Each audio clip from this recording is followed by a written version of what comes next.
ಸೀತಾ, ಸೀತಾ, ಸೀತಾ, ನಿನ್ನನ್ನು ನಿಶ್ಚಯವಾಗಿಯೂ ನಾನು ಕಳೆದುಕೊಂಡೆನು.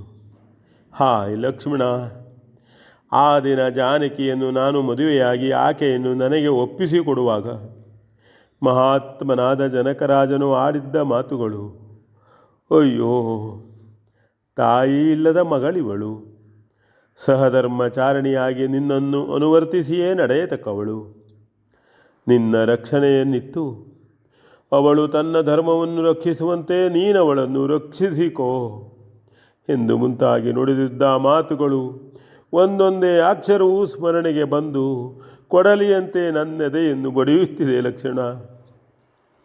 ಮನುವಂಶದ ಮಹಾರಾಜನಾದ ದಶರಥ ಚಕ್ರವರ್ತಿಯ ಮಗನಾಗಿ ಹುಟ್ಟಿ ವಸಿಷ್ಠ ವಿಶ್ವಾಮಿತ್ರರ ಪೂರ್ಣಾನುಗ್ರಹವನ್ನು ಪಡೆದು ಯಾರಿಗೂ ಮಣಿಯದ ಶಿವಧನುಸ್ಸನ್ನೆತ್ತಿ ಬಗ್ಗಿಸಿ ಪಣವನ್ನು ಗೆದ್ದೇ ನಾನೀ ಜಾನಕಿಯನ್ನು ಪಡೆದಿದ್ದೆನು. ಇವಳ ಕೈ ಹಿಡಿಯಲು ಪೌರುಷವೇ ಶುಲ್ಕವಾಗಿತ್ತು. ಕ್ಷತ್ರಿಯ ಕುಲಾಂತಕರೆನ್ನಿಸಿದ ಪರಶುರಾಮರು ಶೌರ್ಯಕ್ಕೆ ಮನಸೋತು ಮೆಚ್ಚಿ ಹರಸಿ ಹೋಗಿದ್ದರು.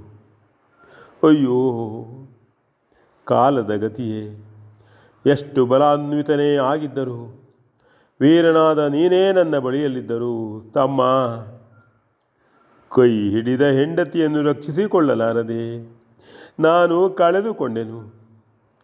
ನನ್ನನ್ನೇ ನಂಬಿ ಹೊಂದಿದ್ದ ಹೃದಯದಿಂದ ಒಂದೇ ಆಗಿದ್ದ ನನ್ನ ಅರ್ಧಾಂಗಿಯನ್ನು ಕಡೆಗೂ ಕಳೆದುಕೊಳ್ಳುವಂತಾಯಿತಲ್ಲ. ಜತೆಯಲ್ಲಿ ಮಡದಿಯನ್ನು ಕರೆದು ತಾರದ ನೀನೇ ಭಾಗ್ಯವಂತನು ತಮ್ಮ. ಹುಟ್ಟು ದರಿದ್ರನಿಗೆ ಕೊಪ್ಪರಿಗೆ ಹೊನ್ನೆ ಸಿಕ್ಕಿದರೂ ಏನು ಫಲ? ನನ್ನ ಸೀತೆಯೇ, ಒಂದೇ ಒಂದು ದಿನವಾದರೂ ನನ್ನನ್ನು ಬಿಟ್ಟಿರದ ಜಾನಕಿಯು ನನ್ನನ್ನು ವರಿಸಿಯೇ ಕಡೆಗೆ ರಕ್ಕಸರ ಕ್ರೂರ ಹಿಂಸೆಗೆ ತುತ್ತಾಗುವಂತಾಯಿತು. ಲಕ್ಷ್ಮಣ, ಲಕ್ಷ್ಮಣ, ದುಷ್ಟ ರಾಕ್ಷಸರು ಕದ್ದು ಕೊಂಡೊಯ್ಯುವಾಗ ನನ್ನ ಸೀತೆಯು ಎಷ್ಟು ಮರುಗಿದಳೋ, ಇನ್ನೆಷ್ಟು ಹೊತ್ತು ಗೋಳಾಡಿದಳೋ ಕಾಣೆ. ಅಯ್ಯೋ, ದಾನವರ ಗರ್ಜನೆಯನ್ನು ಕೇಳಿಯೇ ಅಂಜಿ ಅಳುಕುತ್ತಿದ್ದ ಜಾನಕಿಯು ಆ ದೈತ್ಯ ಸಂದೋಹದ ಮುಂದೆ ಇನ್ನೆಷ್ಟು ಕಷ್ಟಪಡುವಳು ಯಾರು ಬಲ್ಲರು? ಹಾಯ್ ಸೀತಾ, ಸೀತಾ ಎಂದು ತಡೆಯಿಲ್ಲದೆ ತನ್ನ ಕರ್ತವ್ಯ ಭ್ರಷ್ಟತೆಗಾಗಿ ಹೊಲುಬಿ ಅದನ್ನೇ ಶ್ರೀರಾಮನು ತನ್ನ ತಮ್ಮನಾದ ಲಕ್ಷ್ಮಣನಲ್ಲಿ ಹೇಳಿ ಹೇಳಿ ಪಶ್ಚಾತ್ತಾಪ ಪಡುತ್ತಿದ್ದನು.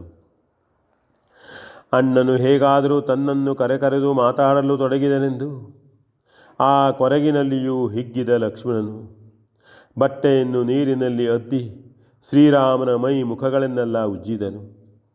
ಹಾಗೆಯೇ ಆಶ್ರಮದ ಅಗ್ನಿಕುಂಡದಲ್ಲೆರಡು ಕೊಳ್ಳಿಗಳನ್ನೊಟ್ಟಿ ಅಗ್ನಿಯನ್ನು ಉಜ್ವಲವಾಗಿ ಬೆಳಗಿಸಿ, ಅಣ್ಣ, ಸುಮ್ಮನೆ ಮರುಗುತ್ತ ಕಾಲಯಾಪನೆಯನ್ನು ಮಾಡುವುದು ಕ್ಷತ್ರಿಯರಿಗೆ ಭೂಷಣವಲ್ಲ.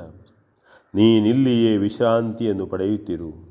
ನಾನೊಬ್ಬನೇ ನಡೆದು ಸೀತಾದೇವಿಯನ್ನು ಕದ್ದೊಯ್ದ ಕಳ್ಳನನ್ನು ಅರಸಿ ಅವನನ್ನು ಅವನ ನೀಚ ಪರಿವಾರವನ್ನು ಸಮೂಲವಾಗಿ ನಾಶ ಮಾಡಿ ದೇವಿಯವರನ್ನು ಕರೆದು ತಂದು ನಿನ್ನ ಪಾದ ಸನ್ನಿಧಿಯಲ್ಲಿ ಒಪ್ಪಿಸುತ್ತೇನೆ.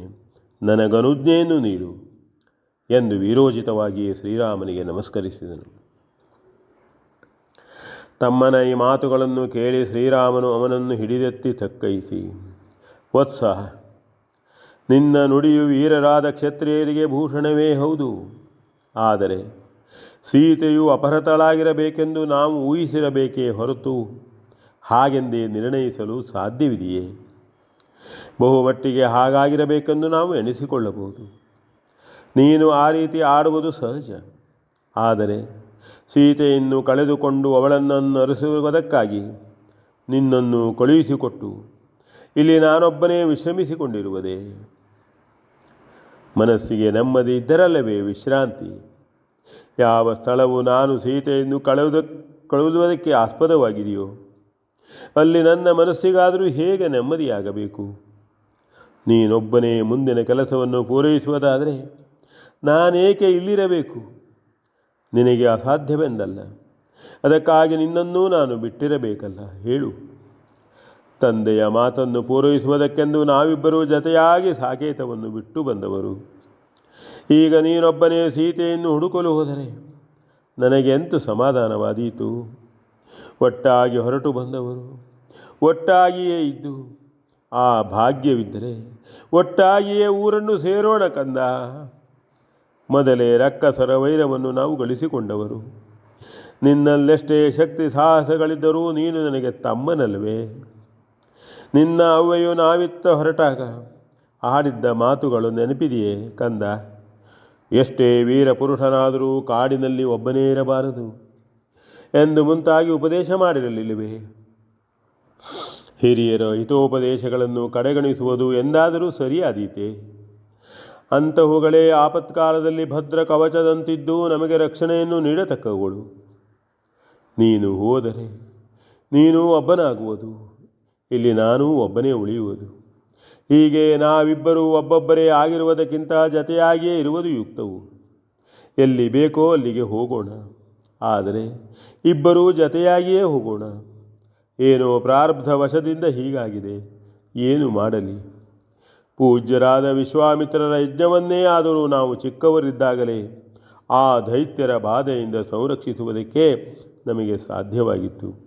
ಆದರೆ ಒಬ್ಬ ಸೀತೆಯನ್ನು ಕಾಪಾಡಿಕೊಳ್ಳಲು ಮಾತ್ರ ನಮ್ಮಿಂದ ಆಗಲಿಲ್ಲ. ಅದನ್ನೆನೆಸಿಕೊಂಡಾಗ ಕುಮಾರ, ಕರುಳೇ ಹಿಂಡಿ ಬಂದಂತಾಗುತ್ತದೆ. ಭಾರ್ಯ ಸಂರಕ್ಷಣೆಯಲ್ಲಿ ಹಿಂದುಳಿದ ಪುರುಷನೂ ಒಬ್ಬ ಪುರುಷನೇ ಅಲ್ಲ, ಮಾನವಂತನೇ. ಶ್ರೇಷ್ಠವಾದ ಮನೆತನದಲ್ಲಿ ಜನ್ಮಗ್ರಹಣ ಮಾಡಿ ಇಂತಹ ಒಂದು ಅಪಯಶಸ್ಸನ್ನು ಹೊತ್ತು ಹುಟ್ಟಿದ ವಂಶಕ್ಕೂ ಅಪಕೀರ್ತಿಯನ್ನು ಹಚ್ಚಿ ಏನೇನೋ ಆಗುವಂತಾಯಿತು. ಮುಂದೆ ಇನ್ನೇನಲ್ಲ ನಾವು ಅನುಭವಿಸಬೇಕಾಗಿದೆಯೋ ಯಾರಿಗೆ ಗೊತ್ತು? ಆದರೂ ನಾವು ನಮ್ಮ ಕರ್ತವ್ಯದಿಂದ ವಿಚಲಿತರಾಗುವುದು ಸರಿಯಲ್ಲವಷ್ಟೇ. ದುಃಖವೋ ಕಷ್ಟವೋ ಯಾವುದಿದೆಯೋ ಅದೆಲ್ಲವನ್ನು ಸಹಿಸಿಕೊಂಡು ಕರ್ತವ್ಯ ತತ್ಪರರಾಗುವುದೇ ವಿಹಿತವಲ್ಲವೇ? ಸೀತೆಯು ಏನಾಗಿರುವಳೆಂಬುದನ್ನು ಮೊದಲು ತಿಳಿದು ಯುಕ್ತವಾದಂತೆ ಮುಂದಿನ ಕಾರ್ಯವನ್ನು ಕೈಗೊಳ್ಳಬೇಕು. ಚಿಂತೆಯೋ ಆವೇಶವೋ ಮಿತಿಮೀರಿದಾಗ ಉದ್ವೇಗಗೊಂಡು ದುಡುಕಬಾರದು. ತುಸು ಹೊತ್ತಿನ ಮೊದಲು ಇಲ್ಲೇ ಸೀತೆಯು ತುಡುಕಿ ನಿನ್ನನ್ನು ದುಡುಕುವಂತೆ ನೋಯಿಸಿ ಎಷ್ಟು ಅನರ್ಥವಾಯಿತು ನೋಡು. ದುಡುಕಿನಿಂದ ಸರ್ವಥಾ ಕಾರ್ಯಹಾನಿಯಲ್ಲದೆ ಮತ್ತೇನೂ ಇಲ್ಲ.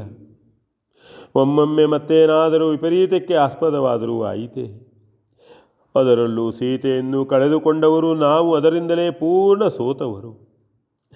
ಮೇಲಾಗಿ ಆ ದುಷ್ಟ ದಾನವರಿಂದ ವಂಚಿಸಲ್ಪಟ್ಟವರು.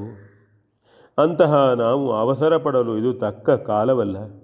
ತಮ್ಮ, ನಿನ್ನಿಂದಾದ ಕಿಂಚಿನ್ ಮಾತ್ರವಾದ ನ್ಯೂನತೆಯನ್ನು ಆದಷ್ಟು ಬೇಗನೆ ನೀನಾಗಿ ಹೋಗಲಾಡಿಸಬೇಕೆಂದು ನೀನು ಆಶಿಸುತ್ತಿರುವುದು ಸರಿಯಾದರೂ ನಿನ್ನ ಅಣ್ಣನಾದ ನಾನದನ್ನು ಪುರಸ್ಕರಿಸುವುದು ನನ್ನ ಕರ್ತವ್ಯವಲ್ಲ. ನಾನದನ್ನು ಖಂಡಿತವಾಗಿಯೂ ಒಪ್ಪಲಾರೆ. ಕೇವಲ ನೊಂದು ಕಂಗೆಟ್ಟ ನಿನ್ನಿಂದ ಒಂದು ತಪ್ಪು ಘಟಿಸಿ ಹೋಗಿದ್ದೇ ನಿಜ. ಆದರೆ ನಿನ್ನ ತಪ್ಪಿಗೆ ಸೀತೆಯು ನಿನ್ನನ್ನು ನೋಯಿಸಿದ ತಪ್ಪೇ ಕಾರಣವಲ್ಲವೇ? ಅದಕ್ಕೂ ಅವಳಿಗೆ ಆವರಿಸಿದ್ದ ಭ್ರಾಂತಿಯೇ ಕಾರಣವಾಗಿರಬೇಕು. ಆ ಭ್ರಾಂತಿಗಾದರೂ ಮಾರೀಚನೇ ಕಾರಣನಲ್ಲವೇ? ಆ ಮಾರೀಚನನ್ನು ಆ ರೀತಿ ನಿಯೋಜಿಸಿದವನೇ ಈ ಎಲ್ಲ ತಪ್ಪಿಗೂ ಮೂಲ ಕಾರಣನು ಮಾತ್ರವಲ್ಲ, ನಮ್ಮೆಣಿಕೆಯಂತೆ ಪೂರ್ಣ ತಪ್ಪಿತಸ್ಥನು. ಅವನಾಮನೋ ಇನ್ನೂ ನಾವು ಅರಿತಿಲ್ಲ. ಅದೇ ನಮ್ಮ ಮುಖ್ಯವಾದ ಕೆಲಸ. ನಮ್ಮ ನಡವಳಿಯಲ್ಲಿ ಎಂದಾದರೊಮ್ಮೆ ಲೋಪದೋಷಗಳುಂಟಾದರೆ ಅದನ್ನರಿತುಕೊಂಡು ಮುಂದೆ ಎಂದೆಂದಿಗೂ ಅಂತಹವುಗಳಿಗೆ ಆಸ್ಪದ ಕೊಡದಿರುವುದೇ ಮನುಷ್ಯನ ಧರ್ಮವು. ಕಾಲದ ಮಹಿಮೆಯಿಂದಲೇ ಹೀಗೆಲ್ಲ ಆಗಿದೆ ಎಂದು ನಮ್ಮನ್ನು ನಾವೇ ಸಂತೈಸಿಕೊಳ್ಳೋಣ. ಅಹಲ್ಯೆಯ ಪಾವನತೆಗೆ ನಾನು ಕಾರಣನೇ, ಅಥವಾ ನಮ್ಮ ವನವಾಸಕ್ಕೆ ಮಂಥರೆಯೂ ಕಾರಣಳೇ ಎಂದು ಆಡಿದ್ದ ಮುನಿಯ ಮಾತಿನ ಸತ್ಯಕ್ಕೆ ನಾನು, ನಮ್ಮ ತೀರ್ಥರೂಪರಾಡಿದ್ದ ಮಾತಿಗೆ ಮಂಥರೆಯೂ ನಿಮಿತ್ತರಾದೆವು. ಕಾಲದ ವಶವರ್ತಿಗಳಾದ ಪ್ರಾಪಂಚಿಕರು ಅದನ್ನು ಮೀರಿ ನಡೆಯಲು ಎಂದಿಗೂ ಶಕ್ತರಲ್ಲ. ಕಾರ್ಯದ ಕಾರಣವು ಮೊದಲು ಹುಟ್ಟಿ ಕಾಲಾನುಕೂಲ್ಯವನ್ನು ಪಡೆದೇ ಅದು ವ್ಯಕ್ತವಾಗುವುದು. ಕಾಲವು ಅನುಕೂಲಿಸದಿದ್ದರೆ ಕಾರಣವು ಎಂದಿಗೂ ಕಾರ್ಯಗತವಾಗಲಾರದು. ಆದುದರಿಂದ ತಮ್ಮ, ಸೀತಾವಿಯೋಗದ ಈ ಕಾಲದಲ್ಲಿ ನಾವು ಖಂಡಿತವಾಗಿಯೂ ಎಚ್ಚರ ತಪ್ಪಬಾರದು.